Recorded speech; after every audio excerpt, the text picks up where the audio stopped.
3 डिसेंबर आपण या सन 2024ला निरोप देतो आहोत आणि 2025 या नूतन वर्षाचं स्वागत करत आहोत। या पार्श्वभूमीवर 31 डिसेंबरचं जल्लोषात नवीन वर्षाचं स्वागत करण्यासाठी कोल्हापूरकर हे घराबाहेर पडतील। विविध ठिकाणी विविध कार्यक्रमांचं देखील जिल्ह्यामध्ये आयोजन करण्यात आलेलं आहे।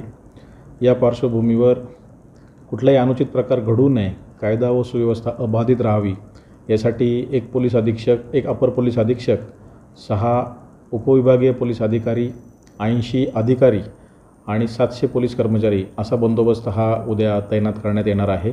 जिल्ह्यामध्ये एकूण 50 ठिकाणी हे नाकाबंदीचं देखील आयोजन करण्यात आलेलं आहे।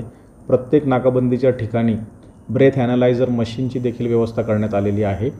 आपल्या माध्यमातून मी कोल्हापूरकरांना एवढंच आवाहन करू इच्छितो की सरत्या वर्षाला निरोप देताना आणि नूतन वर्षाचं स्वागत करताना कायद्याचं आपण पालन करावं, कुठलीही हुल्लडबाजी करू नये, प्रशासनास सहकार्य करावं।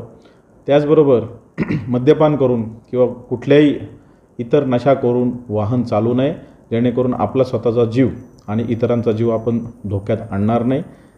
पोलीस दलातर्फे हे उद्याचा जो बंदोबस्त त्याच्यासाठी संपूर्ण खबरदारी घेण्यात आलेली आहे।